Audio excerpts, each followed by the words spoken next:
Capítulo 6. El bosque viejo. Frodo despertó bruscamente. La habitación estaba todavía a oscuras. Merry estaba allí de pie, con una vela en la mano y golpeando la puerta con la otra. «Bien, ¿qué ocurre?», dijo Frodo todavía tembloroso y aturdido. «¿Qué ocurre?», exclamó Merry. «Hora de levantarse. Son las 4:30 y hay mucha niebla. ¡Arriba! Sam está preparando el desayuno. Hasta Pippin está levantado. Voy ahora a ensillar los ponis y elegir el que llevará el equipaje. Despierta a ese gordo Aragán, que se levante a despedirnos, por lo menos». Poco después de las 6, los 5 hobbits estaban listos para partir. Gordo Bolger todavía bostezaba. Salieron de la casa en silencio. Merry iba al frente guiando un pony que llevaba el cargamento. Tomó un sendero que atravesaba un bosquecillo detrás de la casa y luego cortó por el campo. Las hojas de los árboles centelleaban a la luz y las ramas goteaban. Un rocío helado había agrisado las hierbas. Todo estaba tranquilo y los ruidos lejanos parecían lejanos y próximos. Unas aves parloteaban en un corral, alguien cerraba una puerta en una casa distante. Encontraron los ponis en el establo, bestias pequeñas y robustas de la clase que preferían los hobbits, no muy rápidas, pero buenas para una larga jornada. Los hobbits montaron y pronto se encontraron cabalgando en la niebla que parecía abrirse de mala gana y cerrar el paso detrás de ellos. Luego de cabalgar alrededor de 1 hora, lentamente y sin hablar, una cerca se levantó de pronto adelante. Era alta y estaba envuelta en una red de plateadas telarañas. «¿Cómo vas a atravesarla?», preguntó Fredegar. «Sígueme», dijo Merry, «y ya verás». Dobló hacia la izquierda, a lo largo de la cerca, y pronto llegaron a un sitio donde el vallado torcía hacia adentro, corriendo por el borde de una depresión. A cierta distancia de la cerca habían hecho una excavación en pendiente. Las paredes de ladrillo se arqueaban hasta formar un túnel que pasaba por debajo de la cerca y desembocaba en la depresión del otro lado. Aquí Gordo Bolger se detuvo. «Adiós, Frodo», dijo. «Desearía de veras que no te internaras en el bosque. Espero solo que no necesites auxilio antes de terminar el día. Buena suerte hoy y todos los días». «Tendré suerte si no nos aguarda nada peor que el bosque viejo», dijo Frodo. «Dile a Gandalf que se apresure por el camino del este. Lo retomaremos pronto e iremos deprisa». «¡Adiós!», gritaron, y corrieron cuesta abajo entrando en el túnel y desapareciendo de la vista de Fredegar. El túnel era oscuro y húmedo. Una puerta de apretados barrotes de hierro cerraba el otro extremo. Merry desmontó y abrió la puerta, y cuando todos habían pasado volvió a empujarla hacia atrás. La puerta se cerró con un golpe metálico, y el cerrojo cayó. El sonido fue siniestro. «¡Ya está!», exclamó Merry. «Hemos dejado la comarca y ahora estamos fuera, en los linderos del bosque viejo». «¿Son ciertas las historias que se cuentan?», preguntó Pippin. «No sé a qué historias te refieres», respondió Merry. «Si es a esas historias de miedo que las nodrizas le contaban a Gordo sobre duendes y lobos y cosas así, te diré que no. En todo caso, yo no las creo, pero el bosque es raro. Todo ahí está más vivo y es más atento a todo lo que ocurre, por así decir, que las cosas de la comarca. A los árboles no les gustan los extraños, te vigilan. Por lo general, se contentan con esto, mientras hay luz y no te molestan demasiado. A veces los más hostiles dejan caer una rama o levantan una raíz, o te la tapan con una liana. Pero de noche las cosas pueden ser muy alarmantes, según me han dicho. No he estado aquí después de oscurecer, sino 1 o 2 veces y sin alejarme del cercado. Me pareció entonces que todos los árboles murmuraban entre sí, contándose noticias y conspirando en un lenguaje ininteligible. Y las ramas se balanceaban y rozaban sin ningún viento. Dicen que los árboles se mueven realmente y pueden rodear y envolver a los extraños. En verdad, hace tiempo atacaron la cerca, vinieron y se plantaron al lado, inclinándose hasta cubrirla. Pero los hobbits acudieron y cortaron cientos de árboles e hicieron una gran hoguera en el bosque y quemaron el suelo en una larga franja al este de la cerca. Los árboles dejaron de atacar, pero se volvieron muy hostiles. Hay aún un ancho espacio despejado, no muy adentro, donde hicieron la hoguera. «¿Solo los árboles son peligrosos?», dijo Pippin. «Hay criaturas extrañas que viven en lo profundo del bosque y al otro lado», dijo Merry. «O así me han dicho al menos. Yo nunca las vi. Sea como sea, hay senderos entre los árboles. Cuando uno entra en el bosque, encuentra sendas abiertas, pero que parecen moverse y cambiar de tanto en tanto de una manera extraña. No lejos de este túnel hay o hubo hace tiempo un camino que llega al claro de la hoguera y que continúa aproximadamente en nuestra dirección, hacia el oeste y un poco hacia el norte. Ese es el camino que trataré de encontrar. Los hobbits dejaron la puerta del túnel y cabalgaron cruzando la ancha depresión. En el extremo opuesto, un borroso sendero subía a los terrenos del bosque, unos 100 metros más allá de la cerca, pero se desvaneció tan pronto como los llevó bajo los árboles. Mirando adelante, solo podían ver troncos de diferentes formas y tamaños, derechos o inclinados, retorcidos, encorvados, rechonchos o finos, pulidos o nudosos, y todos eran verdes o grises, cubiertos de musgo y viscosas e hirsutas excrescencias. Solo Merry parecía todavía animado. «Es mejor que vayas adelante y encuentres ese sendero», dijo Frodo. «No nos perdamos los unos a los otros y no olvidemos de qué lado queda la cerca». Tomaron un camino entre los árboles y los ponis avanzaron evitando cuidadosamente las raíces entrelazadas y retorcidas. No había maleza. El suelo se elevaba continuamente y a medida que avanzaban parecía que los árboles se hacían más altos, oscuros y espesos. No se oía nada, excepto alguna ocasional gota de humedad que caía entre las gotas inmóviles. Por el momento no había ni un murmullo ni un movimiento entre las ramas, pero todos tenían la incómoda impresión de que estaban observándolos con una creciente desaprobación, que llegaba a ser disgusto y aún hostilidad. Esta impresión fue creciendo hasta que al fin se encontraron echando rápidas miradas hacia arriba o hacia atrás, o por encima del hombro, como si esperasen un golpe repentino. No había ningún indicio de que por allí corriera un sendero, y parecía que los árboles les cerraban continuamente el paso. Pippin sintió que no podía soportarlo más y gritó de pronto: ¡Eh! No haré nada, solo déjenme pasar, ¿quieren? Los otros se detuvieron sobrecogidos, pero el grito se interrumpió de pronto, como apagado por una pesada cortina. No hubo ecos ni respuesta, aunque el bosque parecía ahora más poblado y más atento que antes. «Si yo fuese tú, no habría gritado», dijo Merry. «Nos hace más mal que bien». Frodo comenzaba a preguntarse si sería posible encontrar un camino de salida, y si habría hecho bien en arrastrar a los otros a las espesuras de este bosque abominable. Merry miraba a ambos lados y parecía indeciso acerca de la dirección que les convenía tomar. Pippin se dio cuenta de lo que sucedía. «No has tardado mucho en extraviarnos», dijo. Pero en ese momento Merry silbó aliviado y señaló adelante. Bueno, estos árboles se mueven de veras. Tenemos ahí enfrente, o así lo espero, el claro de la hoguera, pero parece que el sendero ha cambiado de sitio». La luz se hacía más clara a medida que avanzaban. Pronto salieron de entre los árboles y se encontraron en un vasto espacio circular. Había un cielo allá arriba, azul y claro, y se sorprendieron, pues bajo el techo del bosque no habían podido ver cómo se levantaba la mañana ni cómo se desvanecía la bruma. El sol no estaba, sin embargo, bastante alto como para llegar al claro, aunque la luz brillaba sobre los árboles. Al borde del claro, las hojas parecían más verdes y espesas, rodeándolo con un muro casi sólido. No crecía allí ningún árbol, solo pastos duros y muchas plantas altas, gruesos abetos marchitos, perejil silvestre, maleza reseca que se deshacía en ceniza blanca, ortigas y cardos exuberantes. Un lugar melancólico, aunque comparado con la espesura del bosque parecía un jardín encantador y alegre. Los hobbits recobraron el ánimo y miraron con esperanza la luz creciente en el cielo. En el otro extremo del claro había una abertura en la pared de árboles, y más allá se abría una senda.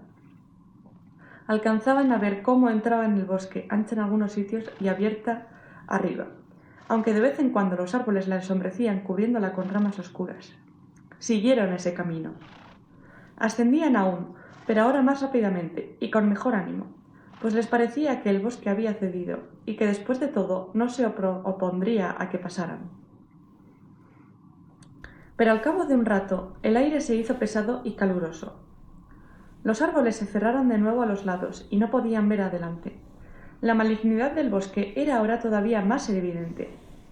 Había tanto silencio que el ruido de los cascos que aplastaban las hojas secas y a veces golpeaban raíces ocultas les retumbaban de algún modo en los oídos. Frodo trató de cantar para animarlos, pero su voz fue solo un murmullo. «Oh, vagabundos de la tierra en sombras, no desesperéis, pues aunque oscuros se alcen, todos los bosques terminarán al fin, viendo pasar el sol descubierto, el sol poniente, el sol naciente, el fin del día y el principio del día, al este o al oeste los bosques acabarán. Cavará». En el momento en que Frodo decía esta palabra, se le apagó la voz. El aire parecía pesado, y hablar era fatigoso. Justo detrás de ellos, una rama gruesa cayó ruidosamente en el sendero. Adelante, los árboles parecían apretarse unos contra otros. «No les gusta que hables de términos y acabamientos», dijo Merry. «Yo no cantaría más por ahora. Espera a llegar al límite del bosque, y entonces nos volveremos y le cantaremos a coro». Habló alegremente, y si había en él alguna ansiedad, no la mostró. Los demás no respondieron. Se sentían agobiados. Una pesada carga oprimía el corazón de Frodo, y a cada paso que daba más lamentaba haber desafiado la amenaza de los árboles. Estaba casi decidido a detenerse y proponerles que se volvieran, si esto era todavía posible, cuando las cosas tomaron un nuevo rumbo. La senda dejó de ascender, y ahora corría por un llano. Los árboles oscuros se hicieron a un lado, y podían ver que más adelante el camino seguía casi en línea recta. Al frente, a alguna distancia, una colina verde, sin árboles, se alzaba como una cabeza calva por encima del bosque. La senda parecía llevar directamente a la colina. Apresuraron la marcha, encantados con la idea de trepar por encima del techo del bosque. El sendero descendió y luego comenzó a subir otra vez, conduciéndolos al pie de la ladera empinada. Allí abandonó los árboles y se internó en el pasto. El bosque rodeaba la colina como una cabellera espesa que terminaba de pronto en un círculo alrededor de una testa rasurada. Los hobbits cabalgaron cuesta arriba, dando vueltas hasta llegar a la cima de la loma. Allí se detuvieron mirando en torno. El aire era fulgurante, iluminado por la luz del sol, aunque brumoso. No se veía muy lejos. Alrededor la niebla se había disipado casi del todo, aunque aquí y allá cubría las cavidades del bosque, y hacia el sur, en un pliegue profundo que atravesaba el bosque de lado a lado, se alzaba aún como cintas de humo blanco o vapor. «Aquella», dijo Merry, señalando, «es la línea del tornasauce. Desciende de las lomas y corre al sudeste, atravesando el centro del bosque para unirse al Brandivino más abajo de fin de la cerca. No iremos en esa dirección. Dicen que el valle del Tornasauce es la parte más extraña de todo el bosque, el centro de donde vienen todas las rarezas, por así decir». Los otros miraron en la dirección que Merry indicaba, pero solo vieron nieblas que se extendían sobre un valle húmedo y profundo. La mitad meridional del bosque se perdía en la distancia. El sol calentaba en la cima de la loma. Serían aproximadamente las 11 de la mañana, pero la bruma otoñal no dejaba ver mucho en otras direcciones. Hacia el oeste no alcanzaban a distinguir la línea de la cerca ni el valle del Brandivino. En el norte, hacia donde miraban más esperanzados, no veían nada que pudiera ser el gran camino del este, que se proponían seguir. Estaban en una isla perdida en un mar de árboles, de horizontes velados. Al sudeste, el suelo descendía abruptamente, como si las laderas de las colinas se internaran bajo los árboles, como playas de islas que, en realidad, son laderas de montañas elevándose desde aguas profundas. Se sentaron en la orilla verde, mirando sobre los bosques, mientras almorzaban. A medida que el sol subía y pasaba el meridiano, comenzaron a vislumbrar en el este la línea verde-gris de las colinas que se extendían del otro lado del bosque viejo. Esto los animó de veras, pues era bueno ver algo más allá de los lindes del bosque, aunque no pensaban ir en esa dirección, si podían evitarlo. Las quebradas de los túmulos tenían entre los hobbits una reputación tan siniestra como el bosque mismo. Al fin decidieron proseguir el viaje. El sendero que los había llevado a la colina reapareció en el lado norte, pero no lo habían seguido mucho tiempo cuando advirtieron que se desviaba a la derecha. Pronto empezó a descender abruptamente, y sospecharon que llevaba al valle del Tornasauce, que no era de ningún modo la dirección que pensaban tomar.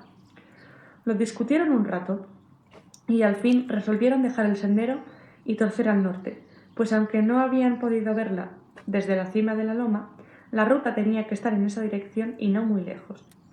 También hacia el norte y a la izquierda del sendero, la tierra parecía más seca y abierta, alzándose en pendientes donde los árboles eran más delgados, pinos y abetos reemplazaban a los robles, los fresnos y los extraños árboles desconocidos del bosque más espeso. Al comienzo la elección pareció buena. Marchaban a paso vivo, aunque cada vez que divisaban el sol en un claro creían haber virado hacia el este, no sabían cómo. Luego los árboles comenzaron a cerrarse. A la distancia les habían parecido más delgados y menos enmarañados. Y de pronto descubrieron unas fallas profundas e inesperadas en el terreno, como surcos de ruedas gigantescas o anchos fosos y caminos borrosos y en desuso, obstruidos por las zarzas. La mayoría de estos repliegues cruzaban perpendicularmente la dirección que seguían los hobbits, y solo podían franquearlos ayudándose con pies y manos, lo que era incómodo y difícil a causa de los ponis. Cada vez que descendían encontraban la cavidad cubierta por espesos matorrales y zarzas, que por alguna razón no cedían a la izquierda y solo permitían el paso si los viajeros se volvían a la derecha. Tenían que andar un rato por el fondo de la cavidad antes de encontrar el modo de trepar al otro lado. Cada vez que subían, la arboleda parecía más profunda y oscura, y siempre hacia la izquierda y hacia arriba era más difícil abrirse el paso. Tenían que ir siempre hacia la derecha, bajando.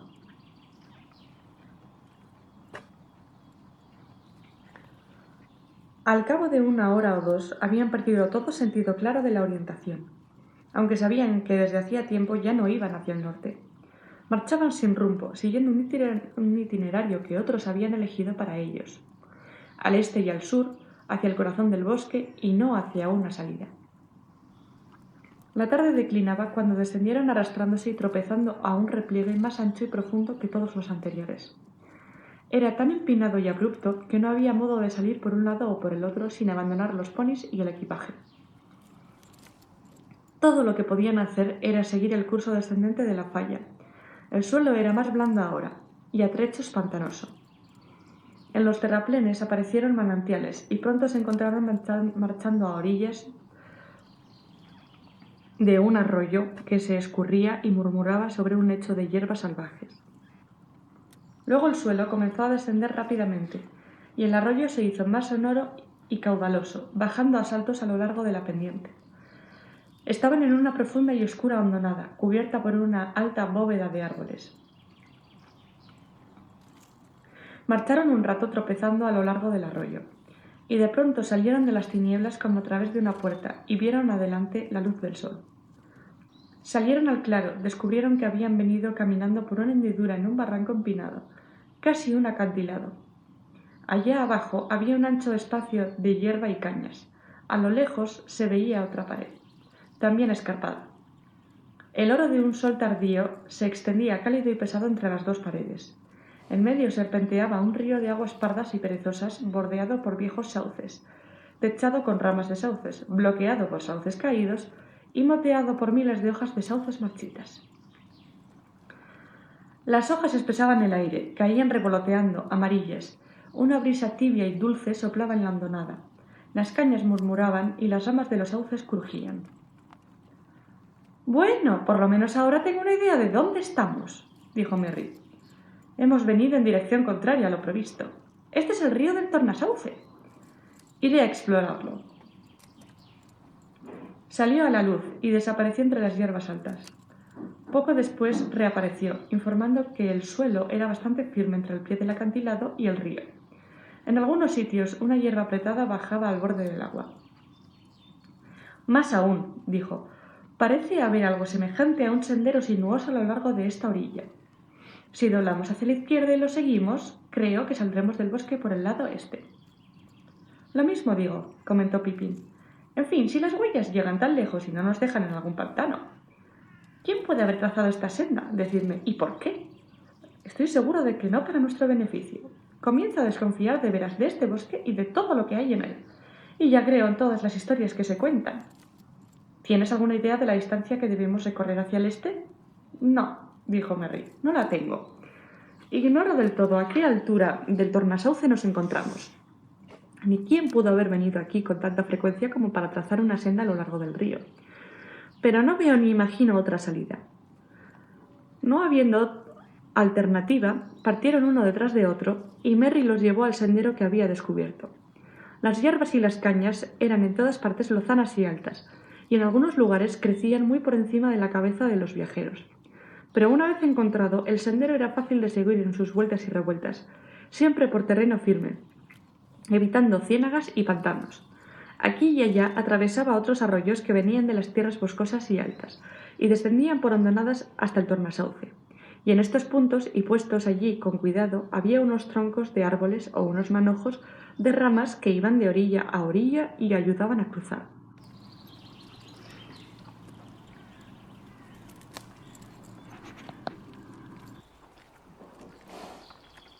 Los hobbits comenzaron a sentir mucho calor.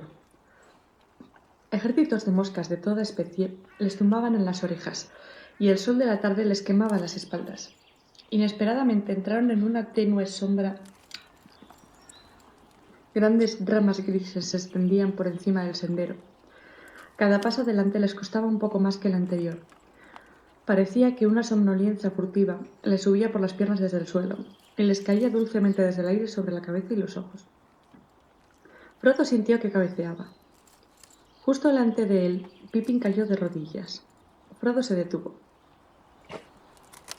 «Es inútil», oyó que Merry decía. «Imposible dar otro paso sin antes descansar un poco. Necesitamos una siesta. Está fresco bajo los sauces. Hay menos moscas». El tono de estas palabras no le gustó a Frodo. «¡Adelante!», gritó. «No podemos dormir todavía. Primero tenemos que salir del bosque». Pero los otros estaban ya demasiado adormilados para preocuparse. Junto a ellos, Sam bostezaba y parpadeaba con aire estúpido. De pronto, Frodo mismo se sintió dominado por la modorra. La cabeza se le bamboleaba. Apenas se oía un sonido en el aire. Las moscas habían dejado de zumbar. Solo un leve susurro, apenas audible, como si alguien cantara entre dientes una canción, parecía revolotear allá arriba en las ramas. Frodo alzó pesadamente los ojos y vio un sauce enorme, viejo y blanquecino, que se inclinaba sobre él. El árbol parecía inmenso. Las largas ramas apuntaban como brazos tendidos con muchas manos de dedos largos y el tronco nudoso y retorcido se abría en anchas hendiduras que crujían débilmente con el movimiento de las ramas. Las hojas que se estremecían bajo el cielo brillante deslumbraron a Frodo. Se tambaleó y cayó allí sobre las hierbas. Merry y Pippin se arrastraron hacia adelante y se tendieron apoyándose de espaldas contra el tronco del sauce. Detrás de ellos, las grandes hendiduras se abrieron para recibirlos, y el árbol se balanceó y crujió. Miraron hacia arriba y vieron las hojas grises y amarillas que se movían apenas contra la luz y cantaban. Cerraron los ojos, y les pareció que casi oían palabras frescas que hablaban del agua y del sueño.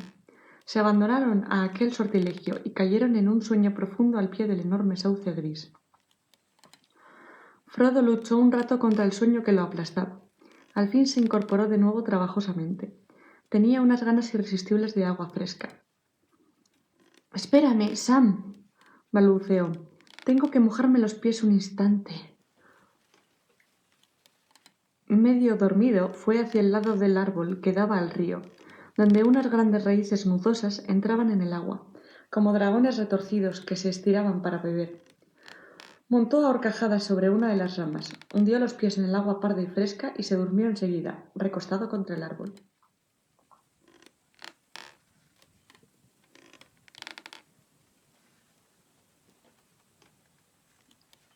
Sam se sentó y se rascó la cabeza, bostezando como una caverna. Estaba preocupado. La tarde declinaba y esta somnolencia repentina le parecía inquietante. «Hay otra cosa aquí además del sol y el aire cálido», se susurró a sí mismo. «Este árbol enorme no me gusta nada.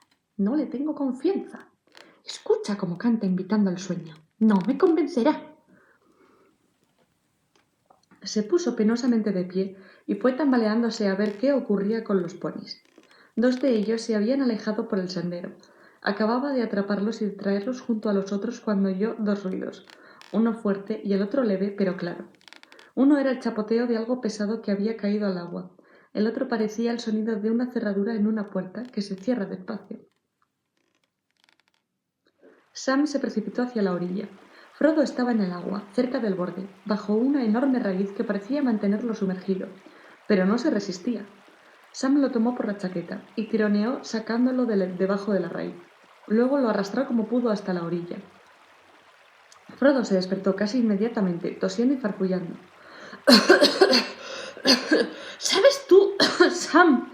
Dijo al fin, que ese árbol maldito me arrojó al agua. Lo sentí. La raíz me envolvió el cuerpo y me hizo perder el equilibrio. Está usted soñando sin duda, señor, dijo Sam. No debiera haberse sentado en un lugar semejante si tenía ganas de dormir. ¿Y los demás? Inquirió Frodo. Me pregunto qué clase de sueños tendrán. Fueron al otro lado del árbol, y Sam entendió entonces por qué había creído oír el sonido de una cerradura. Pippin había desaparecido. La abertura junto a la cual se había acostado se había cerrado del todo, y no se veía ni siquiera una grieta. Merry estaba atrapado. Otra de las hendiduras del árbol se le había cerrado alrededor del cuerpo. Tenía las piernas fuera, pero el resto estaba dentro de la abertura negra, y los bordes lo apretaban como tenazas. Frodo y Sam comenzaron por golpear el tronco en el lugar donde había estado Pippin. Luego lucharon frenéticamente tratando de separar las mandíbulas de la grieta que sujetaba al pobre Merry. Todo fue inútil. ¡Qué cosa espantosa! Gritó Frodo muy asustado. ¿Por qué habremos venido a este bosque horrible? Ojalá estuviéramos todos de vuelta en Krikava. Pateó el árbol con todas sus fuerzas, sin prestar atención al dolor que sentía en el pie. Un estremecimiento apenas perceptible subió por el tronco hacia las ramas. Las hojas se sacudieron y murmuraron, pero ahora con el sonido de una risa lejana y débil. ¿No hemos traído un hacha en nuestro equipaje, señor Frodo?, preguntó Sam. Traje un hacha pequeña para cortar leña, dijo Frodo. No nos serviría de mucho. ¡Un momento!, gritó Sam, pues la mención de la leña le había dado una idea. Podríamos recurrir al fuego. Podríamos, dijo Frodo titubeando. Podríamos asar vivo a Pippin dentro del tronco. Podríamos también, para empezar, hacer daño al árbol o asustarlo, dijo Sam fieramente. Si no lo sueltan, lo echaré abajo, aunque sea a mordiscos. Corrió hacia los ponis y pronto volvió con 2 yesqueros y un hacha. Juntaron rápidamente hierbas y hojas secas y trozos de corteza. Luego apilaron ramas rotas y astillas. Amontonaron todo contra el tronco en el lado opuesto al de los prisioneros. Tan pronto como Sam consiguió encender la yesca, las hierbas secas comenzaron a arder y una columna de fuego y humo se alzó en el aire. Las ramitas crujieron. Unas lengüitas de fuego lamieron la corteza seca y estriada del árbol, chamuscándola. Un estremecimiento recorrió todo el sauce. Las hojas parecían sisear allá arriba con un sonido de dolor y rabia. Merry gritó, y desde dentro del árbol llegó un aullido apagado de Pippin. ¡Apáguenlo! ¡Apáguenlo!, gritó Merry. ¡Me partirán dos si no lo hacen! ¡Él lo dice! ¿Quién? ¿Qué? Exclamó Frodo corriendo al otro lado del árbol. ¡Apáguenlo! ¡Apáguenlo!, suplicó Merry. Las ramas del sauce comenzaron a balancearse con violencia. Se oyó un rumor como de viento que se alzaba y se extendía a las ramas de los otros árboles de alrededor, como si hubiesen arrojado una piedra a la quietud somnolienta del valle del río, desencadenando unas ondas coléricas que invadían todo el bosque. Sam pateó la pequeña hoguera y apagó las brasas. Pero Frodo, sin tener una idea clara de por qué lo hacía o qué esperaba, corrió a lo largo del sendero gritando. ¡Socorro! ¡Socorro! ¡Socorro! Tenía la impresión de que apenas alcanzaba a oír el sonido agudo de su propia voz, como si el viento del sauce se la llevara enseguida ahogándola en un clamor de hojas. Se sintió desesperado, perdido y al borde mismo de la locura. De pronto se detuvo. Había una respuesta, o al menos así lo creyó, pero parecía venir de detrás de él, del sendero que atravesaba el bosque. Se volvió y escuchó, y pronto no tuvo ninguna duda. Alguien entonaba una canción. Una voz profunda y alegre cantaba descuidada y feliz, pero las palabras no tenían ningún sentido. Hola, Dol, feliz Dol, toca un dondilo, toca un don, salta el sauce del palo. Tom bom, alegre tom bombadillo. Mitad esperanzados, mitad temerosos de un nuevo peligro, Frodo y Sam se quedaron muy quietos. De pronto, luego de una larga tirada de palabras sin sentido, o así parecía, la voz se oyó fuerte y clara. Hola, ven alegre Dol, querida Berridol. Ligeros son el viento y el alado estornino. Ya bajo al pie de la colina brillando al sol, esperando a la puerta la luz de las estrellas, está mi hermosa dama, hija de la dama del río, dada como vara de sauce, clara como el agua. El viejo Tom Bombadil trayendo lirios de agua, vuelve saltando a casa, lo oyes como canta. Hola, ven, alegre Dol, de Ridol, alegre, oh, vaya de oro, alegre, vaya amarilla. Pobre viejo, hombre sauce, retira tus raíces. Tom tiene prisa ahora, la noche sucede al día. Tom vuelve de nuevo trayendo lirios de agua. Hola, ven, derridor, me oyes como canto.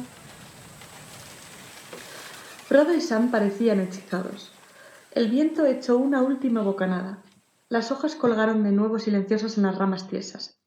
La canción estalló otra vez, y luego, de pronto, saltando y bailando a lo largo del sendero, por encima de las cañas, asomó un viejo y estropeado sombrero de copa alta y larga pluma azul sujeta a la cinta. Un nuevo brinco y un salto, y un hombre apareció a la vista, o por lo menos algo semejante a un hombre, demasiado grande y pesado para ser un hobbit, y no bastante alto como para pertenecer a la gente grande, aunque hacía bastante ruido, calzado con grandes botas amarillas, tranqueando entre las hierbas y los juncos como una vaca que baja a beber. Tenía una chaqueta azul y larga barba castaña. Los ojos eran azules y brillantes, y la cara roja como una manzana madura, pero plegada en ciertos de arrugas de risa. En las manos, sobre una hoja grande, como en una bandeja, traía un montoncito de lirios de agua blancos. ¡Socorro! Gritó Frodo, y Sam corrió hacia el hombre adelantando las manos. ¡Oh, quietos! Gritó el personaje alzando una mano, y los hobbits se detuvieron en seco como paralizados. Bien, mis amiguitos, ¿a dónde vais resoplando como fuelles? ¿Qué pasa aquí? ¿Sabéis quién soy? Soy Tom Bombadil. Decidme cuál es el problema. Tom tiene prisa. No me aplastéis los lirios. Mis amigos están atrapados en el sauce, exclamó Frodo sin aliento. Una hendidura está triturando al señor Merry, gritó Sam. ¿Cómo? Gritó entonces Tom Bombadil dando un salto. ¿El viejo hombre sauce? Nada peor, ¿eh? Eso tiene fácil arreglo. Conozco la cancioneta que le hace falta. Vieja iglesia hombre sauce. Le helaré la médula si no se comporta bien. Le cantaré hasta sacarle afuera las raíces. Le cantaré un viento que le arrancará hojas y ramas. Viejo hombre sauce. Depositando con cuidado los lirios de agua en el suelo, Tom Bombadil corrió hacia el árbol. Allí vio los pies de Merry que aún sobresalían. El resto ya había sido arrastrado al interior. Tom acercó la boca a la hendidura y se puso a cantar en voz baja. Los dos hobbits no alcanzaban a oír las palabras, pero la reanimación de Merry fue evidente. Las piernas patearon el aire. Tom se apartó de un salto y, arrancando una rama que colgaba a un costado, azotó el flanco del sauce.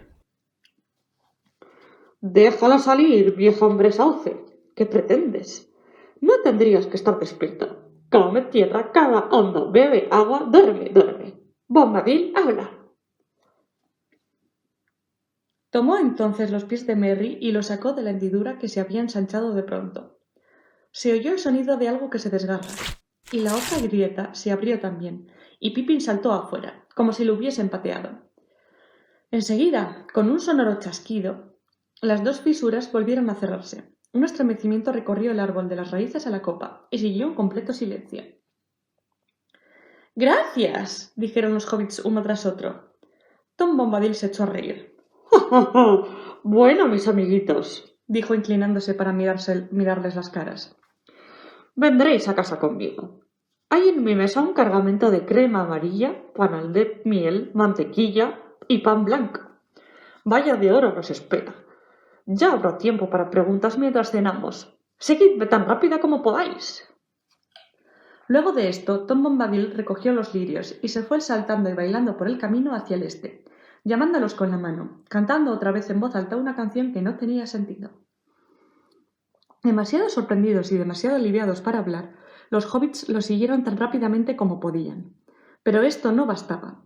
Tom desapareció muy pronto delante de ellos, y el sonido del canto se hizo más lejano y débil. Pero de súbito la voz volvió flotando como una poderosa llamada. Saltad, amiguitos, a lo largo del tornasauce. Toma adelante encender las velas. El sol se oculta, pronto marcharéis a ciegas.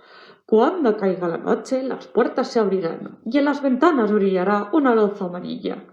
No tengáis miedo ni de alisos, ni de sauces, ni de raíces, ni de ramas.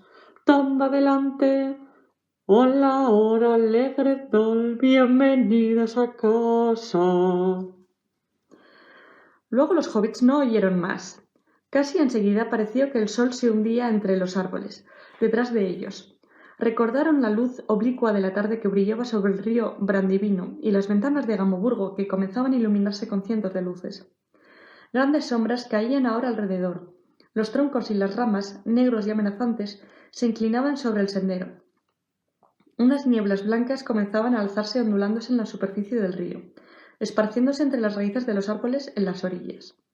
Del suelo, a los pies de los hobbits, un vapor tenebroso subía confundiéndose con el crepúsculo, que caía rápidamente. Se hizo difícil seguir el sendero, y todos estaban muy cansados. Las piernas les pesaban como plomo. Unos ruidos raros y furtivos corrían entre los matorrales y juncos a los lados del camino. Y si alzaban los ojos, veían unas caras extrañas, retorcidas y nudosas, como sombras dibujadas en el cielo del crepúsculo, que los miraban asomándose a los barrancos y a los límites del bosque. Empezaban a tener la impresión de que todo aquel país era irreal, y que avanzaban tropezando por un sueño ominoso que no llevaba a ninguna vigilia. En el momento en que ya minoraban el paso y parecía que iban a detenerse, advirtieron que el suelo se elevaba poco a poco. Las aguas murmuraban ahora. Alcanzaron a vislumbrar en la penumbra el resplandor blanco de la espuma del río que se precipitaba en una pequeña cascada. Enseguida los árboles terminaron y la niebla quedó atrás. Salieron del bosque y se encontraron en una amplia extensión de hierbas. El río, estrecho y rápido, saltaba hacia ellos alegremente, reflejando aquí y allá la luz de las estrellas que ya brillaba en el cielo. La hierba era allí corta y suave, como si la hubiesen sesgado. Detrás los bordes del bosque parecían recortados como un cerco. El sendero era llano, estaba bien cuidado y bordeado de piedras, y subía serpenteando a la cima de una loma, herbosa, grisácea bajo el pálido cielo estrellado. Allí arriba, en otra ladera, parpadeaban las luces de una casa. El sendero bajó y subió de nuevo por una larga pendiente de césped hacia la luz. De pronto un rayo amarillo salió brillantemente de una puerta que acababa de abrirse.